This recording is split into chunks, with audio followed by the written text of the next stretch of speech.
Hello, everyone. Happy New Year. Happy 2025. The UPNIH Health Promotion Program is wishing everyone a productive and healthy start to the new year.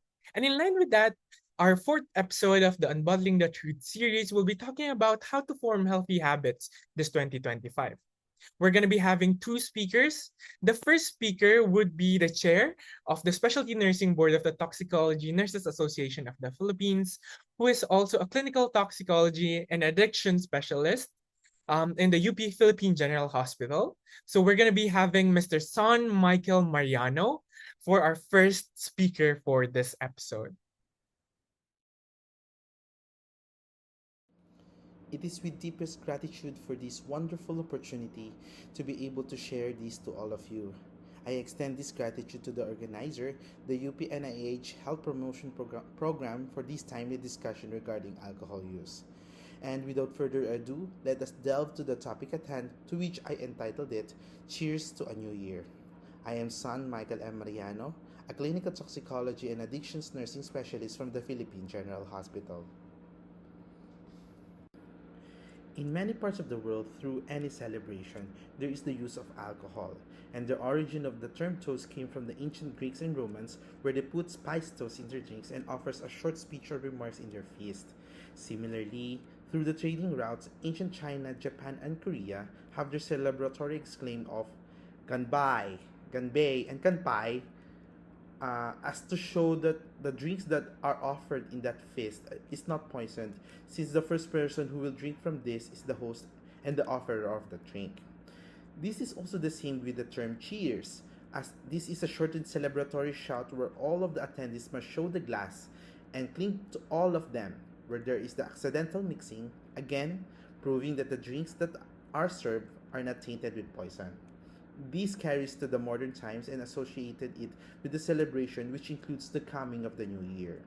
As cheers offers another person or a group of persons a wish of happiness or gladness among them. But that begs the question, what happens after the first sip of that wine or that shot of tequila? Alcohol or ethanol is readily absorbed in the stomach, as estimated at around 20%, while the remainder are absorbed in the small intestines. Other drinks that may hasten or delay the absorption of alcohol includes the presence of food and other co-ingestions such as medications. Congeners or any substance mixed in the alcohol may also affect its absorption. The purer the alcohol, the faster it is absorbed. And carbonation also plays a part, and it can delay down the absorption because of the bubbles it contains. And to that, alcohol is distributed very fast in the body, where the maximum blood alcohol concentration can be reached even after 10 minutes only. And that is why it's distributed further, and estimated that it can reach the brain by around 5 minutes and may affect the brain by around 10 to 15 minutes after the drink. Also, it crosses the placenta. That is why it can readily harm the developing embryo when a pregnant woman has taken an alcoholic drink. It also goes to lean muscle tissues, as there is a notion that where the water goes, the alcohol can go there too. The liver metabolizes the alcohol and the primary eliminator of it. There are three known pathways on which the liver metabolizes alcohol. First is the alcohol dehydrogenase pathway that converts the alcohol into acetaldehyde and finally converts further the acetaldehyde to water and carbon dioxide. This is the primary metabolic pathway for especially for non-habitual drinkers.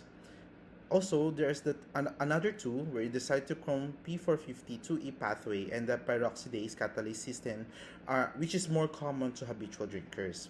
This is the pathway wherein alcohol is converted to acetyl coenzyme A, and with the presence of thiamine or vitamin B1, it can enter the citric cycle for further metabolism. However, this metabolism is what it causes it to be more problematic and may have significant effect in the prolonged use. Also, this is what considerations for the Asian flush, as many of our Pacific Rim Asians may have intolerance with regards to the because of their ability to become fast acetylators, with a fast conversion into acetaldehyde that causes it for them to develop such Asian flush. Ethanol or alcohol is a selective CNS depressant at lower doses. That is why at low doses of 50 milligram per DL, the usual presentation comes with talkativeness and subjective feeling of well-being from that person. Kaya po sila mas masaya and they found partying as at a greater height at that low dose levels. However, when it reached to 50 to 100 milligram per DL, there's a consideration for mild intoxication wherein there's already decreased inhibition, slurred speech, emotional instability, and mildly significant incoordination of the body, and some slight visual impairment and slow reaction time, and sometimes may pose as well as an increase in confidence, as there is those relationship wherein the increase in the dosage of the alcohol may include a generalized more depressive effect to the CNS. At 100 to 300 milligram per DL, there's a moderate intoxication where presents ataxia and severe slurred speech and muscle incoordination.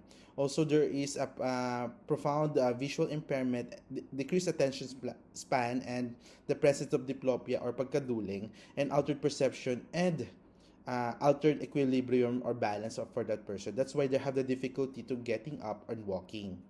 At 300 to 500 milligram per DL, depending on the person, there is already a severe intoxication, which includes visual impairment on double vision, severe ataxia or uncoordinated body movement, and sometimes may result to stupor that may likely result into coma at above 500 milligram per DL, that subsequently may result to respiratory failure as well, as this very severe intoxication may cause that person to die. How alcohol affects a person in acutely. So let's think it about as uh, a green light and a red light signals in the brain, wherein the alcohol enhances the inhibitory effects to the GABA, wherein it prolongs the red light in the brain and decreases the excitatory effects to the glutamate receptors, wherein it decreases the time or the reaction time or the effect of the green light to the brain. That's why it's become problematic when we talk about alcohol withdrawal, because for one thing, when there is a chronic alcohol use, ethanol obliterates the harmonious balance between the inhibitory and the excitatory function and signaling of the brain. That's why with the prolonged use, there is a development of compensation, that is wherein glutamate as a response is produced more, or there is the increase in sensitivity by having more receptor sites from the glutamates. Hence, there is the compensation of the overly excited brain in the presence of a help of inhibition from the alcohol. And when there is a sudden abrupt or stopping of using of alcohol, withdrawal pursues. That's why in that compensation, it becomes that issue that results to the over excitation that would likely result to the following signs and symptoms. The more common withdrawal symptoms includes irritability, sweating, trouble sleeping, depression or dysphoria, tremors, and restlessness, as these are the primary signs of overexcited brain. However, this is not the terminal presentation of an overexcited brain in the withdrawal syndrome from an alcohol use. It presents a timeline wherein in more than 6 to 24 hours they may present as a mild. And however, if more than 24 to 48 hours, there's the increase in the moderate and presents difference in increase in blood pressure, development of confusion, and abnormal rapid breathing. In severely, in 48 to 72 hours, wherein there's severe cases, the development of visual hallucinations, seizures, disorientation, and even high grade febrile episodes, because unlikely from the overexcitation of the brain that resulted from the abrupt stopping of alcohol. Because the untoward effects of withdrawal, many people are turning into the use of alcohol as to drink more alcohol in order to control these symptoms. For example, minsan masakit ang ulo nila. They're trying to compensate it with the mas kilala natin as Filipinos as sundot. So they try to have one shot in the morning as to just to relieve that headache or perhaps the tremor that they're experiencing. However, it causes an importune or unfortunately this result to the improper self-medication with the use of alcohol and knowing that it's very dangerous, and it resulted to more injury to the liver. As noted earlier, in the discussion with regards to the metabolism, aldehyde is a byproduct of metabolizing alcohol. However, in the context for that specifically for the liver, alcohol itself is not injurious to it. Rather, it's the metabolite that causes the more injury. Aldehyde may cause inflammation that may result to alcohol-induced hepatitis that talagang namaga ang liver for that matter. Subsequently, the cytochrome pathway produces acetyl coenzyme A that is because there's just too much of it that is converted to acetyl coenzyme A. That specific excess may cause various metabolic problems such as fatty liver, increase in the uric acid that may result to gouty arthritis, etc. So this is also the cause of the overproduction of reduction oxidative that poses grave impact to oxidative stress to the liver. That's why many of it result to the development of fatty liver for that matter, or alcoholic fatty liver for that matter. And with the continuous injury to the liver, it develops many scar tissues that may lead to cirrhosis or sometimes development of cancer. Okay, in lieu of the problematic alcohol metabolism, it may also result to the development of other various organ damages, which includes, for example, aldehyde itself is injurious to the heart as it may cause irregular heart rhythm. Yeah. So further, this kind of impairment in the fat metabolism as result from alcohol use may result to the development of atherosclerosis that may result to the heart attack or stroke perhaps. Further, with the use of alcohol also, because basically it may cause malabsorption. It also presents malnutrition to the person. That's why the sequelae from this may include such as development of muscle wasting, impaired immunity, and reduced bone density. This is Finally, the effects of alcohol is carcinogenic as a truly grave impact for any person that is consuming it. As noted here that many, such as liver, colon, breast, and oral cavity cancers are the most associated to such. And with regards to the potential abuse of alcohol, it causes for it to increase the dopamine in the ventral tegmental area, in the hypothalamus, as it causes for more increased dopamine that may trigger dependence and subsequent tolerance from it. That is why, that's why it may cause for other people to binge drink or perhaps become heavy drinker just to feel the same amount or the same effect from previously na hindi nila nararamdaman but in higher doses. Unfortunately, the liver does not know that it results to that. That's why it becomes a deadly cycle that compromises the person in an almost unending turns. Basically, paikot-ikot-ikot lang siya. So, the brain itself and the liver is affected gravely primarily to this matter. However, in general, the whole body is affected as well. That is why, as healthcare workers, must be able to support these people. And with that opportunity, I would like to present the SPIRT, or the Screening, Brief Intervention, and Referral to Treatment. This is an evidence-based approach in detecting substance use disorder to individuals, or perhaps early catch on to the high-risk individuals in any healthcare settings, which includes primary care centers, emergency rooms, trauma centers, and even community setting, as they provide early opportunity for early interventions and perhaps can cut down the ill effects of a more severe consequences in the future. It offers three sequence from that method. First, screening, wherein there's a quick assessment or regarding severity of substance use that identifies the appropriate level of treatment. It will dictate what type of treatment that may be provided to the person. Brief intervention focuses on increasing the insight and awareness regarding the substance use and perhaps sometimes giving motivation towards behavior change. And thirdly, referral to treatment, which provides through these identifications needing more extensive treatment and paving a way to access to the specialty care for specifically for addiction care.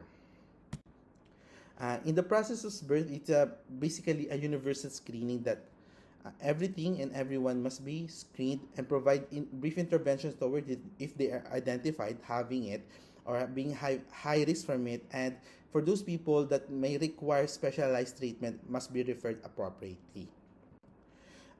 First, that you may use in this birth method is the cage alcohol questionnaire. It's basically a questionnaire, for item questionnaire wherein a healthcare professional may ask the patient. For example, in cage, have you ever felt you should cut down? So that's the C for that item. So may kagustuhan ba siyang magbawas? So yung mga ano. If the person says yes, that's 1 point.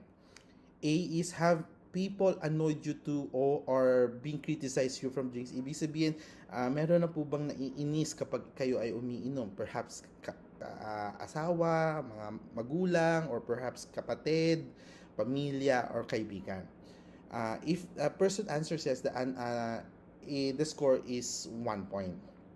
G is about guilty feeling of that person. So if the person have ever sense a feel of guilt in drinking, that's a 1 point. And E is having it's an eye opener, as if it is the first drink that he needs to drink in the morning just to function only. So if having to that, it may result for that awarding of 1 point. So it must be noted that 2 or more of points is considered significant and may require further investigation.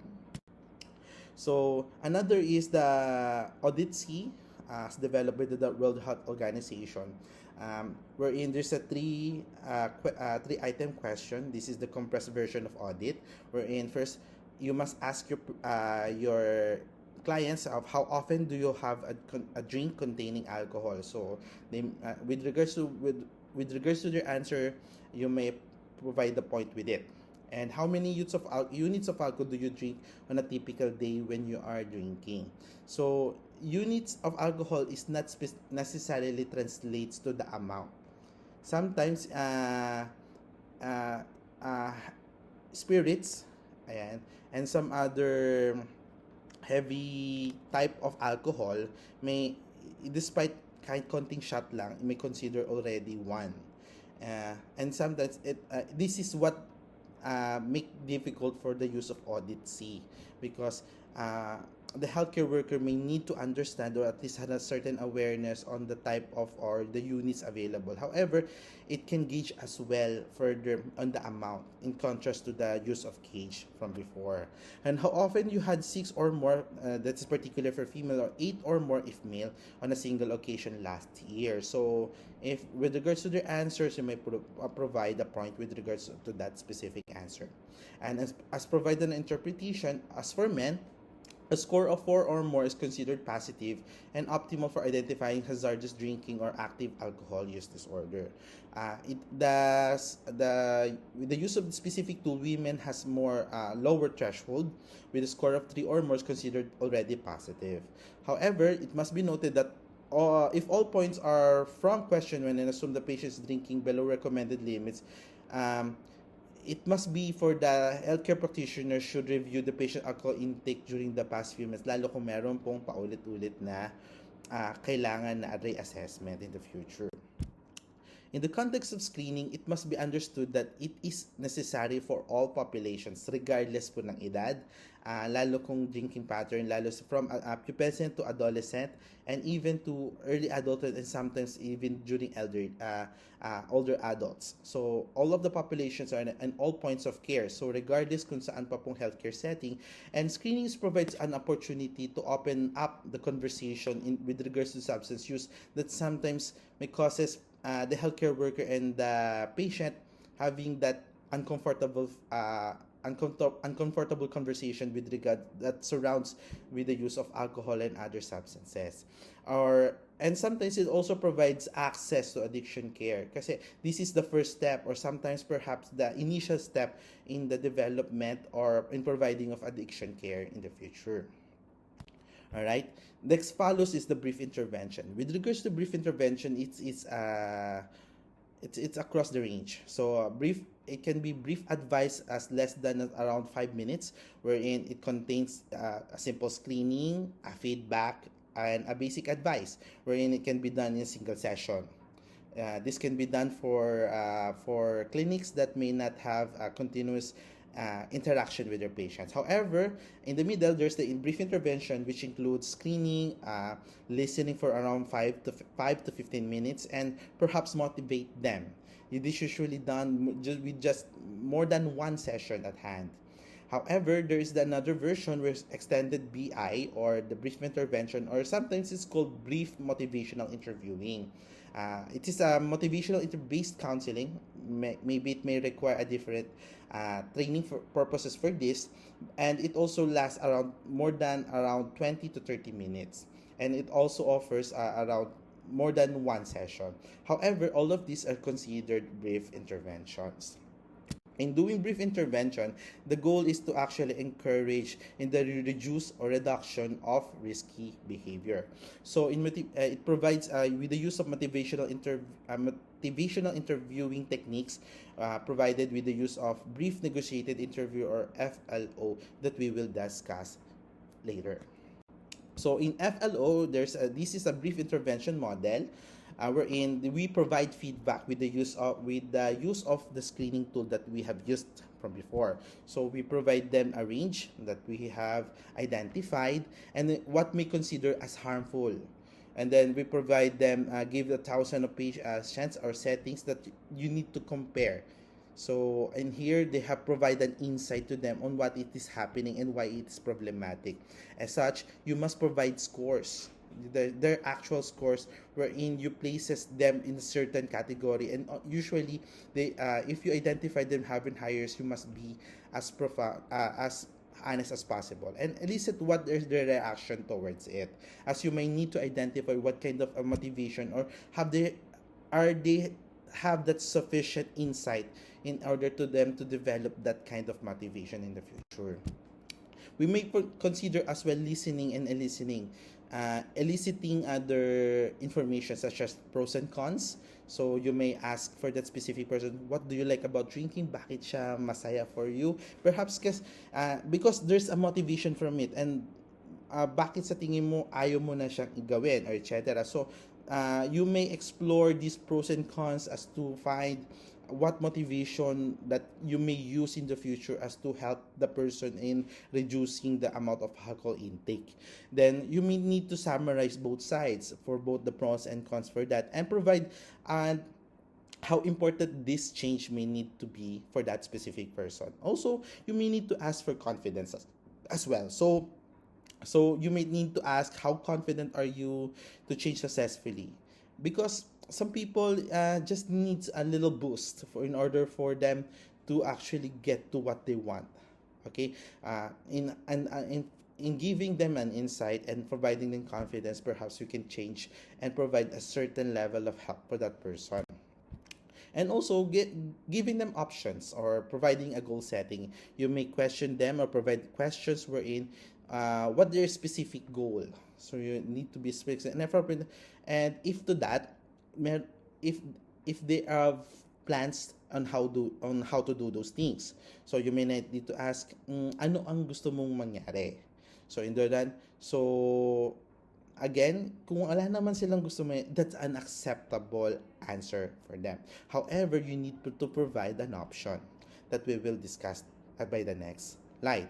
So in that, you provide you close in good terms. Wag natin sila because they need to be an ally. If they fail to have a good insight with regards to their alcohol use, it is not a loss for us or to the patient, but rather we open up the conversation with them, and hopefully in the next interaction, or you may not be in the next interaction, but however in the next interaction with another healthcare professional, they are much more open to it then.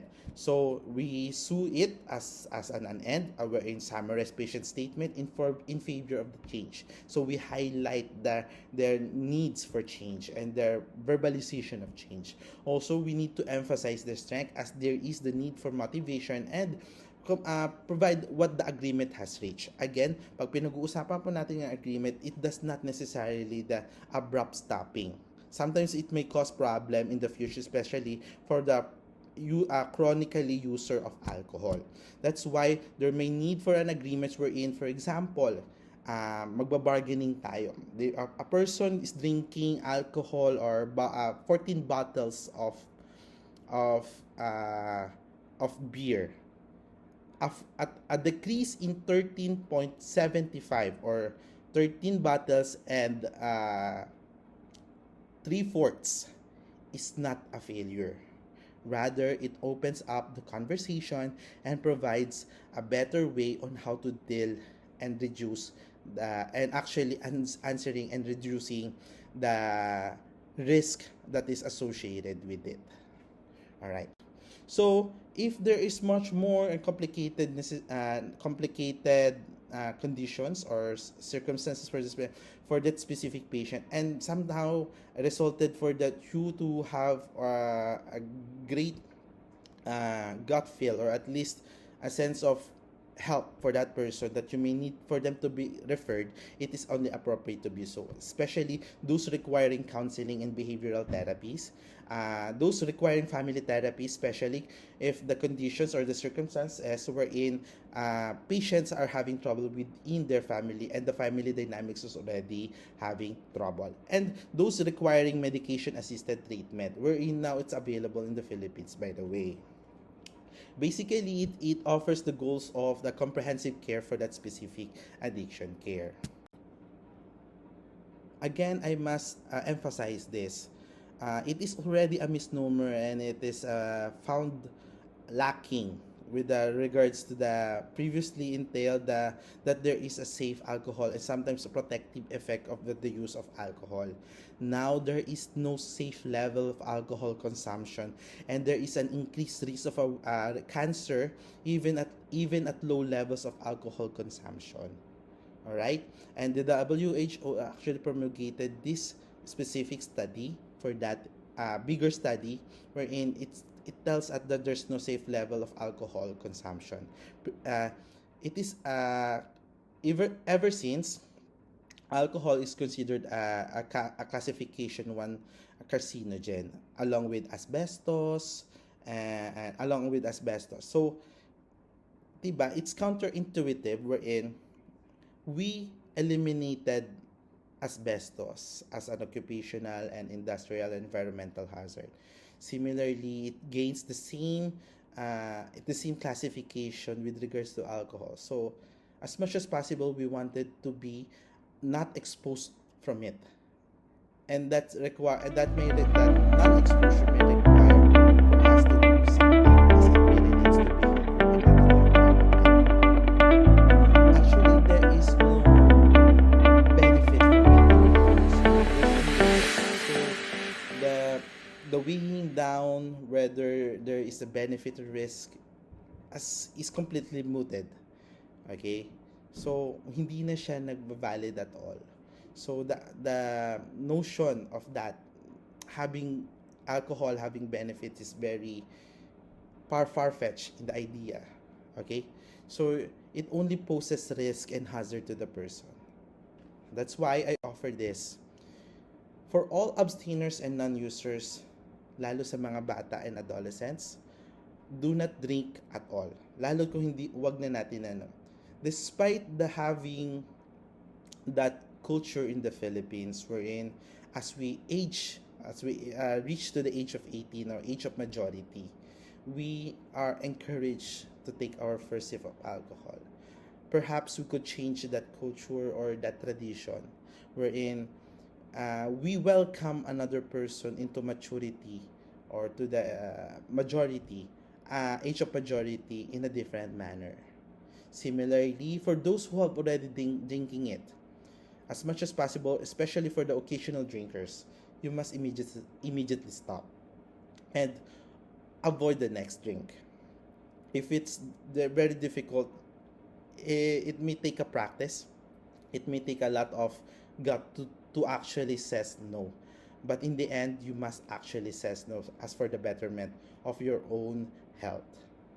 And and for the heavy drinkers, I offer this: seek help. Meron po tutulong. Meron pong makikinig. Just kailangan lang po natin magsalita at hanapin po ang lakas ng loob to actually sense that we need help. Okay? We need to have that kind of awareness and insight in us in order to really understand that there is already a problem. And with understanding that there's a problem, we will be able to have that help. Okay? Pag humingi po tayo ng tulong, meron pong darating para gawin po yun. Alright? And to that, with the beginning of a new year, let us start with a bang, a celebration. But perhaps we need to introspect within that in order to enjoy and wish another person happiness. Let us be the source of that happiness for that person. A happiness is never can be found in a bottle of a drink. Thank you for all listening. Again, I am Michel Mariano. Maraming salamat at pabuhay po kayo. That was a wonderful presentation by Mr. Mariano. Now, for our second speaker, we're going to be having Ms. Gaea Miranda, Assistant Professor in the UP Manila College of Arts and Sciences, Department of Behavioral Sciences, who will be talking more about the psychosocial and behavioral strategies for alcohol cessation and New Year's resolutions. Ms. Gaea, the floor is yours.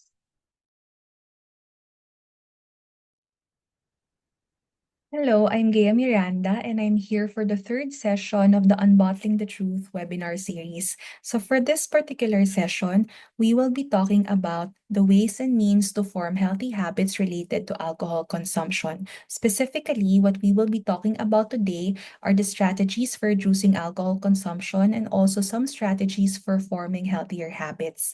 We will also talk about behavioral strategies for meeting New Year's resolutions this 2025 with special emphasis on alcohol consumption or resolutions regarding alcohol consumption. And then, of course, we'll also be talking about some tips for self-assessment and some strategies for goal setting related to this topic. So before we begin, it's very important to understand that there's what we call a psychosocial perspective of alcohol consumption. So gone are the days that we just link alcohol consumption to biological influences. There are also psychological and social influences to alcohol consumption. Specifically, in terms of psychological influences, we have protective factors which help us cope with day-to-day stresses, the way that we think, or what we call cognition or thinking styles, some trauma or other negative experiences that we may have had in our lives, the personality characteristics and attachment styles that we have, and also if a person has a pre-existing psychological disorder or psychological issue, that could also be a major influencer of alcohol consumption as a behavior.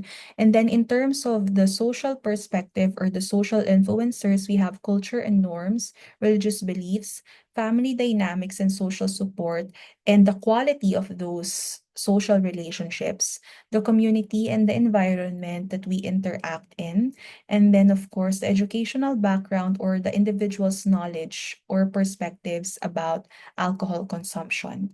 Now, in this particular webinar, we will be talking about 4 major strategies regarding alcohol consumption, beginning with the question, okay, asking that question, which we will discuss in the next slide.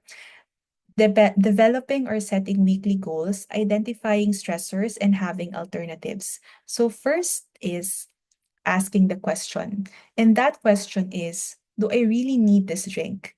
It's actually a very, very simple question, right? But this particular question prompts what I want to call mindful drinking because it prompts you to think more about your behavior, to gain that awareness, and to gain that understanding that you are doing something that may or may not harm you, or you are doing something that may be good or may not necessarily be good or helpful for you. Now, asking a very simple question such as, do I really need this drink, is a key step in understanding your limits, being able to avoid or even remove drinking as a behavior. Now, asking, do I really need this drink, is one simple cognitive process that allows you to gain more awareness about your drinking style and your drinking patterns. And it also prompts you to ask even more questions about your drinking behaviors. So, for example, if you ask, do I really need this drink? A follow-up question may be, why do I even need to drink tonight? Or why do I even need to drink this drink? Nakainom na ba ako ng marami for me to drink again? Am I really enjoying this? These kinds of questions serve as follow-ups to one major question: do I really need this drink? And being able to open up yourselves to these questions of self-reflection would also allow you to reflect on the behaviors, the beliefs, and the other related psychosocial issues or stressors that you are going through that may be prompting you to engage in alcohol consumption or alcohol drinking or related behaviors related to this particular topic. Okay, so it can also help you seek healthier alternatives when you ask this particular question. Now, the next strategy is to set weekly goals. Now, some people would just think that, oh, I've already drank enough alcohol for this week. Next week, I won't drink anymore. But unfortunately, those kinds of mindsets or ways of thinking, it doesn't fully help an individual limit the alcohol consumption because there are no goals involved. It's just an idea. It's just a want to say, I don't want to drink anymore next week. It's just an individual's perspective at that particular moment. But if we turn that into a particular goal, then there is a realization that there needs to be a goal. There's a goal that needs to be met, and there's also a goal that needs to be fulfilled. Now, when we say goal setting, we're not saying that these goals should be very difficult to achieve, or that these goals should be very life-changing for an individual. In fact, I recommend that when we set weekly goals related to alcohol consumption, we only set goals that are very easy to achieve and that gradually reduce our drinking behaviors such that when you reach the end of the goal or your major goal for this year, then you have achieved so many small goals that are grounded on your previous goals, and when you see your progress, these goals just continue to keep growing and growing and growing until you finally reach your major goal. So some examples of weekly goals include the following: setting a limit on the amount or frequency of alcohol consumption per week, which is, I think, one of the more common goals. But then again, you can also be creative with making your goals, such as you want to cap expenses or your budget for alcoholic drinks. Maybe, for instance, you spend a good 500 pesos on alcoholic drinks per week. Maybe instead of spending 500, maybe you could say to yourself, I would like to cut down on my alcohol consumption and save money by limiting my alcohol spending to 200 pesos per week or something like that. And then also one goal would be to make conditions for drinking alcohol. So for example, I will only drink alcohol when I am with my friends, or I will only drink alcohol when there's a family celebration that involves my immediate relatives or something like that. So you set your own goals, or you set your own conditions basically. And then of course, there are also people who would like uh to preset dates for their alcohol consumption, much like cheat days in exercise. So for example, I will not drink alcohol for the next 3 weeks, and then within one day, after that 3 weeks has passed, after that three weeks, then I will drink 3 bottles of my favorite beer. So just like that, and then the cycle goes on and go on, but you just give yourself specific cheat days. So those are also some weekly goals that you might want to think about. And then of course, one very important thing is to be able to identify your stressors. Because in some instances, alcohol consumption and even smoking and even gambling and even shopping and even some um some risk-taking behaviors serve as behavioral outlets to reduce stress, anxiety, or even psychological issues such as depression and even bipolar disorder. So it's very, very important to understand that there are psychosocial links to alcohol consumption and some negative behaviors as well, and some risk-taking behaviors. So it's very important to identify these stressors. And one thing that would help you in identifying stressors and seeking healthier pathways for dealing with stress is to continue asking questions that engage you to be more mindful about your behaviors, specifically alcohol consumption, and to be more mindful of why you're engaging in these particular behaviors. So, a follow up to do I really want to drink today? Our behavior or our questions that include why do I even want to drink today? Are there any stressors affecting my drinking? Or is my drinking linked to any stressors that I may be feeling recently or in the past weeks? Or if I am not stressed, would I still drink this way? So that is a question that points to a comparison of how have you been recently with stress versus how have you been all your life in terms of drinking. Then, what good does drinking bring me? Do my problems get resolved if I drink out of stress? And what alternative behaviors could I engage in to relieve my problems? So, identifying these things, and as I would also recommend, if it gets unmanageable, there's also help out there via psychologists, mental health professionals, psychiatrists, and counselors that could aid you in further exploring these questions and identifying and managing your stress in a more adaptive manner, then it's very important for you to be able to understand that the drinking patterns that you may have right now may have underlying causes that are linked to your other experiences that stress you out in life. Okay. And then the fourth strategy is seeking alternatives. So, what I would like to call adaptive alternatives are very important because there are also maladaptive alternatives. When we say adaptive alternatives, these are alternatives that actually help you deal with the problem and help you deal with stress, or behaviors directly related to alcohol consumption. And these adaptive alternatives may include engaging in new hobbies or skills, trying journaling or art therapy, making well thought out plans to actively relieve your stressors, to establish or even maintain a social support system, and even try healthier drinks actually. And one more thing is exercise and self-care.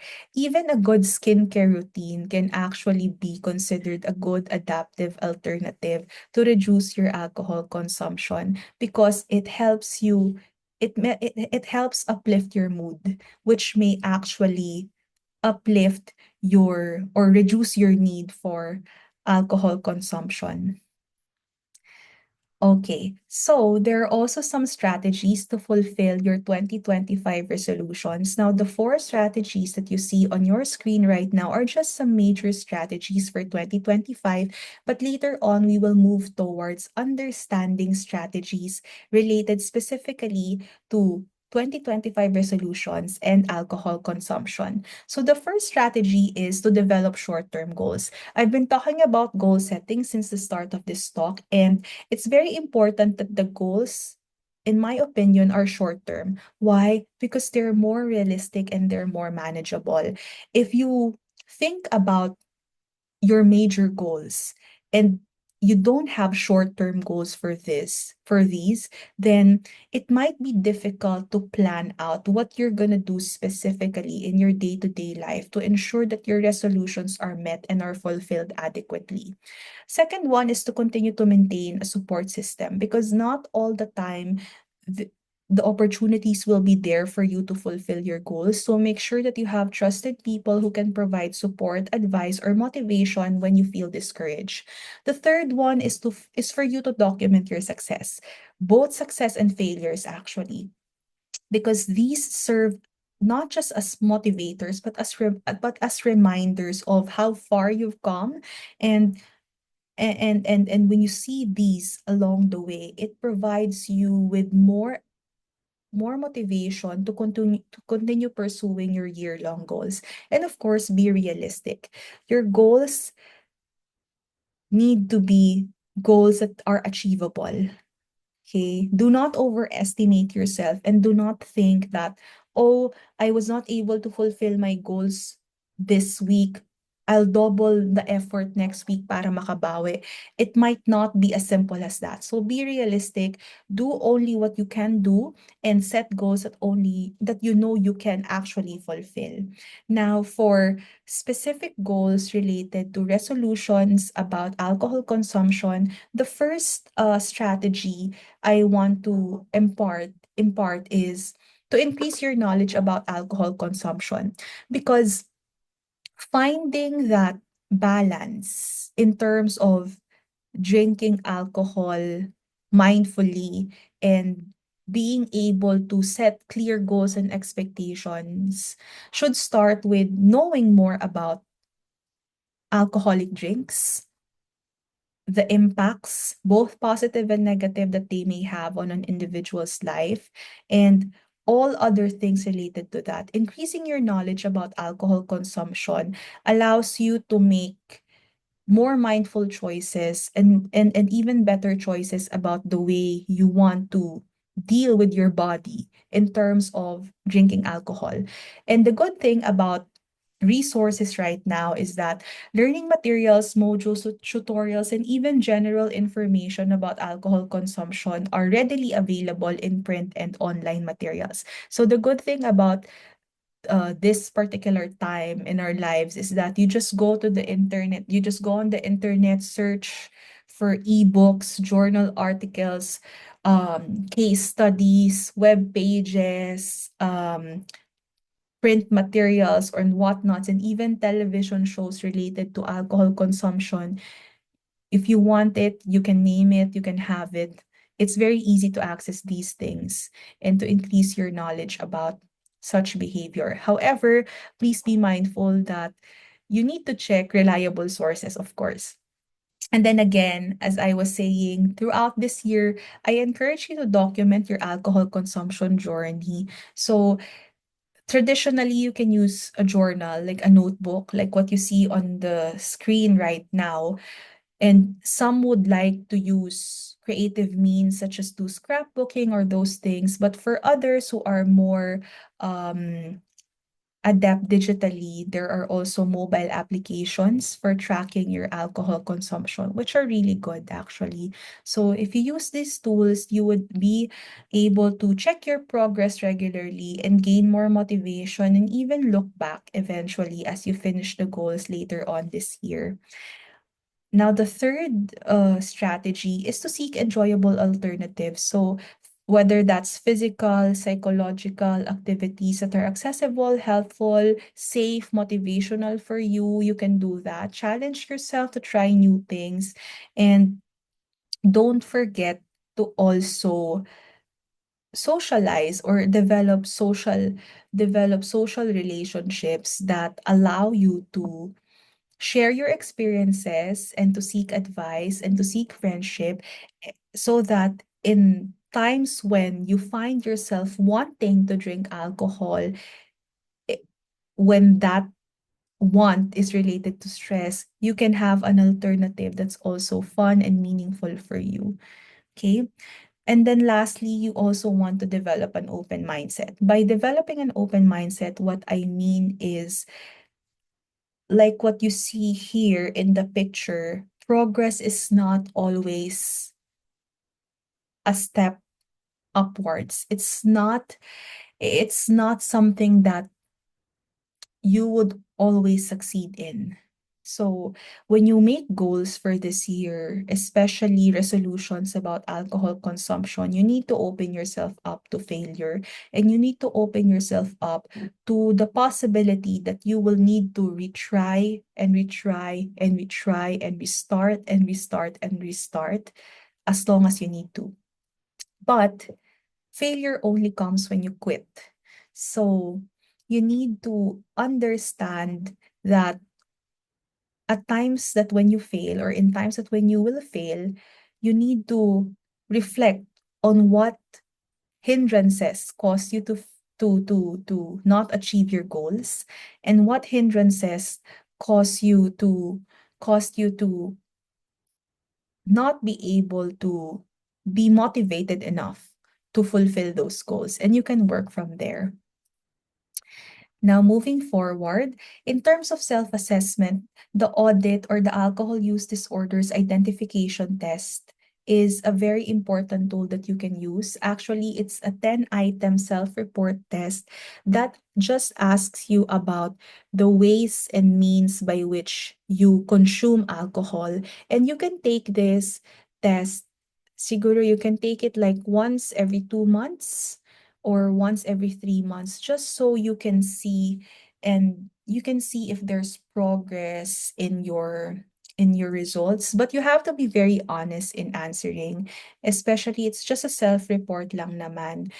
There are online and printable versions that you can use, and actually this particular test is developed by the World Health Organization, and the World Health Organization as a resource also has other materials that include strategies and tips and modules for management of alcohol consumption behavior. So that could also be a good alternative.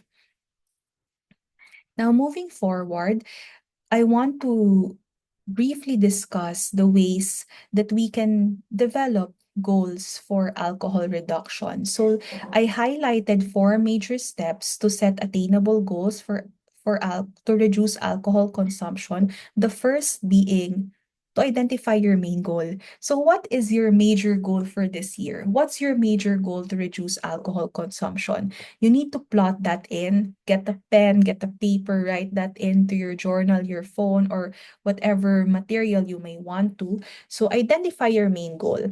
And then it's very important to also identify the limits and the challenges that you have now and in the near future regarding meeting this goal. For example, a good challenge would include whether or not you live in an environment that favors alcohol consumption. So if you live in an environment where alcohol consumption is very, very normalized, it's like a way of life maybe for other people, then you might want to see that as a limit or as a challenge, because it will definitely hinder you from meeting your goal if those things are going on in your environment, and you cannot just ask people to stop doing what they want to do, right? But you can encourage them to join you if you want. Now, other on the opposite end is you also want to identify your resources and support channels. So what types of resources can actually help you to reach your goals, and what forms of support are available for you to be able to reach your goals. And then the third one is, after steps 1, 2, 3 are completed, you also want to develop your SMART goals. By SMART goals, what I mean are goals that are specific, measurable, attainable, realistic, and time-bound. So having a specific goals means that there's details in your goal. So pinag-isipan siya. It's well thought out. You have a clear expectation of what you want to achieve as a goal. And then the second one is that it's measurable. So there's a way for you to be able to measure the goals that you included. The third one is it's attainable, which means that the goal should be achievable and it's within your current capacity and your currently available resources and capabilities. So for example, a good example of having an attainable goal is that um, you want to, for example, you want to enroll in an alcohol management or reduction class or self-motivation class to reduce alcohol consumption, but it's very costly. And for example, right now you don't have the budget for that. So is it still attainable? Maybe not. Okay. So maybe you can find alternatives and you can go to the letter R, which is about setting realistic goals. So, what types of realistic goals are there for you to establish? So, apologies for the typo. So, you need to establish goals that are realistically achievable based on your given timeline and resources. So, for example, if you know yourself best, so you know what's realistic for you or and not. So, just choose which one is realistic and stick with that. And then lastly, it should be time bound. So you need to have a clear cut timeline and deadline for meeting your goals. You cannot just say that I want to meet my goals soon. No, because it just limits you from making immediate changes and immediate actions or engaging in actions that drive you towards meeting your goals. So you have to have very clear goals that are time bound. So make sure that you when you conduct goal setting for alcohol reduction that your goals are SMART. SMART. Okay, so some examples of SMART goals include the following. So these are samples that I came up with. So for example, I want to limit drinking beer to 1 bottle a week by July 1st, 2025. Okay, so as you can see, there's a time period, it's measurable. How many bottles did you drink this week? Okay, 1 bottle. Um, the goals are very specific and it's actually attainable. Okay. Or another example is I want to log 1 entry a day in my drinking journal until the end of 2025, save 500 per month this year by reducing alcohol purchases, and to read 4 web articles per month about the negative impacts of alcohol. So as you can see, goals related to alcohol reduction and alcohol consumption do not constitute solely or only the behavior of drinking alcohol, but also learning more about alcohol consumption and other related behaviors that are linked to alcohol consumption, such as purchasing, reflecting about drinking habits, understanding or gaining more knowledge about drinking and all those sorts of things. So it's very important for you to think beyond alcohol consumption as just a drinking process and to think about how it impacts different parts of your life that you can also change or improve when you make smart goals related to alcohol consumption. So, with that, thank you very much for listening. And this is Unbottling the Truth Forming Healthy Habits, Session 3. I hope you learned a lot from this particular talk. Thank you. Thank you, Miss Gaea, and thank you to everyone watching. We hope everyone learned something new during this Unboxing the Truth episode, and we hope to see you in the next one. In the meantime, please do follow our social media pages and also subscribe to our newsletter through the following links in this video. See you until next time.